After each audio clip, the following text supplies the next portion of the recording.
नमस्कार, मी Zee Marathi home minister fame Anita Awati.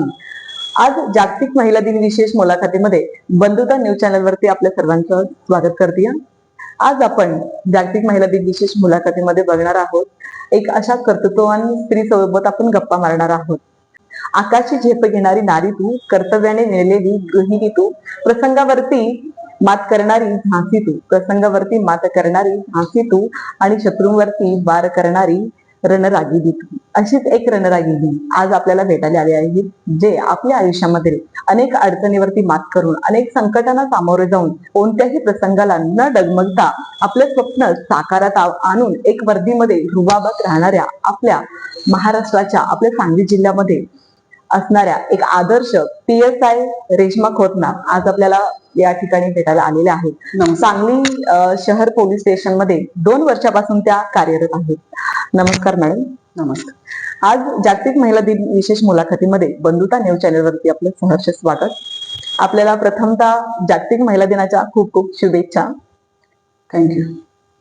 तर आज आपण एक आदर्श महिला म्हणून या समाजात वावरत आहोत आणि तुमचं तर एक सगळ्या समाजामध्ये इतकं छान आदर्श व्यक्तिमत्व आहे, तर तुमचं बालपण जाणून घ्यायला आम्हाला आवडेल. मी मूळची कोल्हापूर जिल्हा आहे माझा. हातकणंगले तालुक्यामध्ये मानगावडे म्हणून एक छोटंसं गाव आहे. तिथं माझा जन्म झाला. माझं 4थी पर्यंत शिक्षण आमच्या गावामध्येच झालं.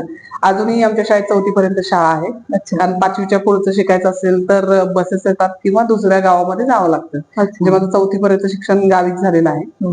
आणि मला मोस्टली घरातली कामं कधी करायला आवडत नव्हती. त्याच्यामुळे मी पूर्ण माझं बालपण म्हणजे इव्हन माझी 12वी होऊपर्यंत मी शेतातलंच काम केलंय, जास्त घरातलं नाहीच केलेलं काम जास्त. अरे बापरे, म्हणजे स्ट्रॉंग आहात पहिल्यापासून असं म्हणू शकता.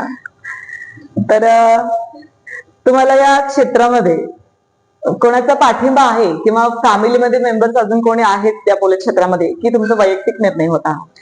हा माझा वैयक्तिक निर्णय होता. आमच्या घरी असं कोण जास्त शिकलेलं पण नाहीये.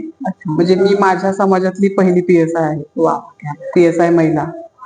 मग आता मुली शिकतायत गावातल्या, पण त्यावेळेला माझ्या काळामध्ये म्हणजे माझी 2003 ला 10वी झाली, 2005 ला 12वी झाल्या. त्या काळामध्ये 10वीच्या पुढे शिक्षण घेणं हे पण क्रांतिकारी समजलं जायचं आमच्या गावात. म्हणजे ते थोडस मागासलेलं गाव आहे, पण आता प्रगती होते गावात आमच्या. अच्छा. आता मुली शिकतायत. म्हणजे इतक्या मागासलेल्या गावात राहून सुद्धा आज एक मोठ्या लेवलने तुम्ही तुमचं स्वप्न साकारलेलं आहे.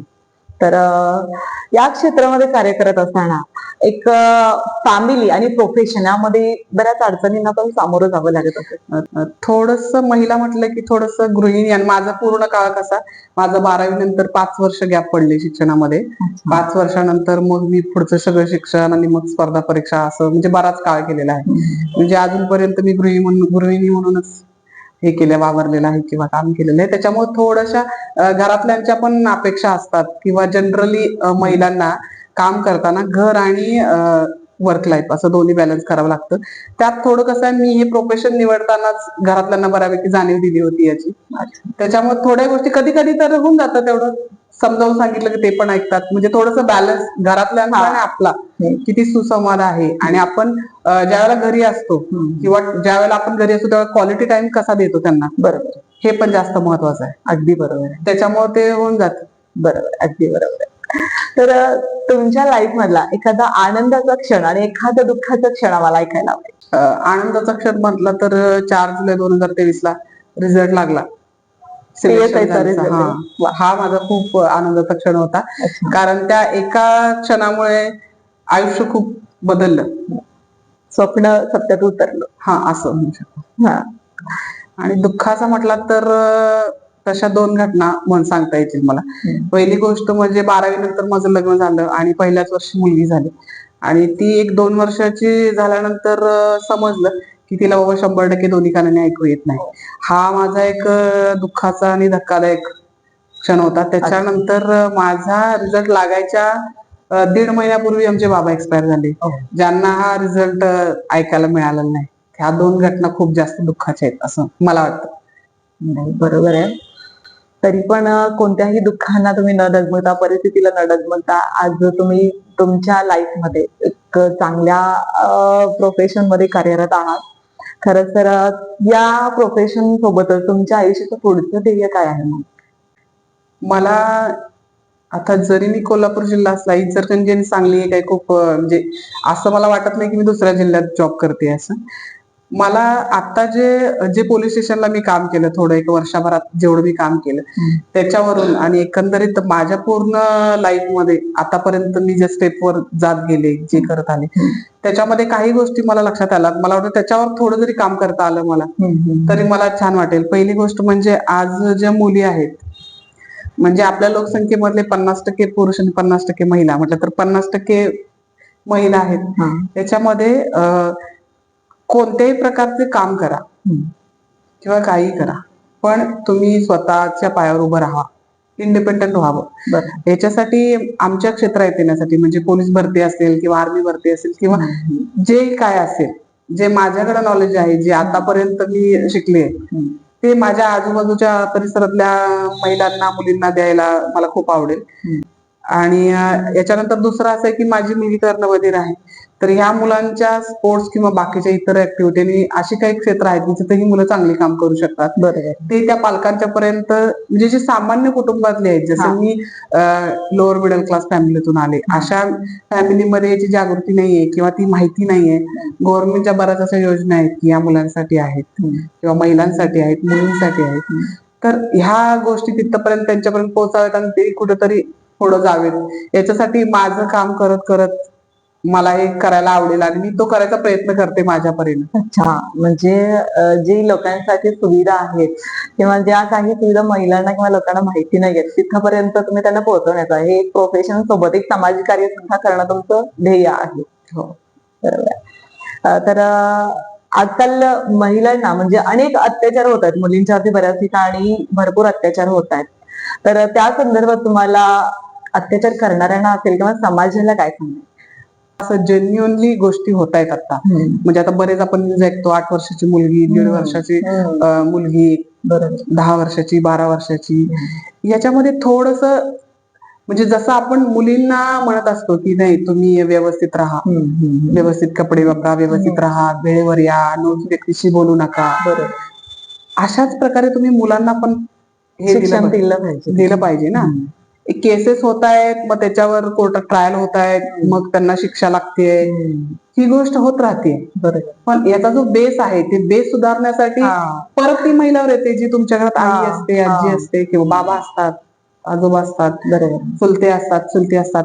त्यांचं पण काम आहे ना, जसं तुम्ही मुलींना हे करताय प्रोटेक्टिव्ह व्यवस्थित आहे, तसं मुलांना पण शिकवायला पाहिजे ना. आणि एका दिवसात होणार नाही ना, तुम्ही आतापासून चालू केलं एक महत्वाचे आहेत. अगदी लहानपणापासून आपण त्यांच्यावर चांगले संस्कार केले तर ह्या घटना थोड्या थांबू शकतील असं तर मला वाटतं. कायद्यापेक्षा संस्कार महत्वाचे आहेत. दोन्ही गोष्टीचा बेस आहे. कायदा गुन्हा झाल्यानंतर होऊ शकतो, पण गुन्हा करण्यापूर्वी संस्कार असतील तर गुन्हा घडणारच नाही. आता याचं एक उदाहरण द्यायचं म्हटलं तर पूर्ण महाराष्ट्रामध्ये छेडछाड पथक म्हणून एक हे काम चालू आहे सध्या. अच्छा. सांगलीमध्ये पण चालू आहे. म्हणजे सांगली शहर पोलीस स्टेशनचं प्रभारी अधिकारी मी, त्या टीमची मी आहे. जवळजवळ 40 अंमलदार आहेत. ते प्रत्येकांना शाळा दिलेली आहे, कॉलेजेस दिलेले आहेत, एक दोन अंमलदार आहेत त्यांना.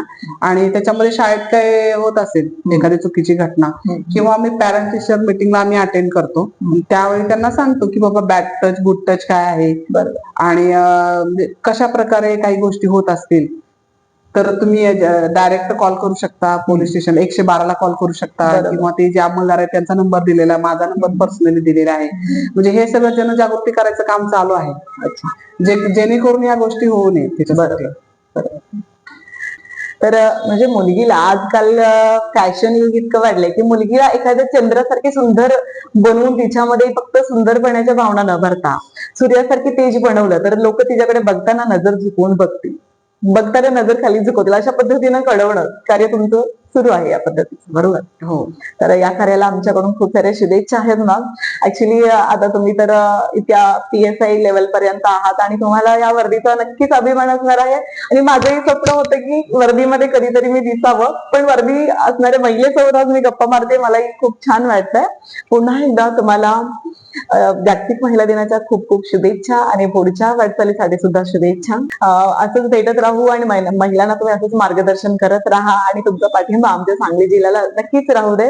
आज आपण वेळात वेळ काढून इथे आलात आणि आम्हा सर्वांना मोलाचं मार्गदर्शन केलं त्याबद्दल खूप खूप धन्यवाद. हे आमचं एक छोटासा सन्मान तुमच्यासाठी. थँक्यू. माझा एक सर्वांना मेसेज असेल जागतिक महिला दिनानिमित्त.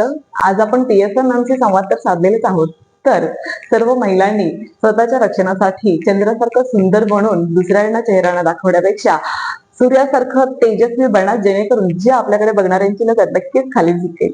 सर्वांना पुन्हा एकदा जागतिक महिला दिनाच्या शुभेच्छा. धन्यवाद.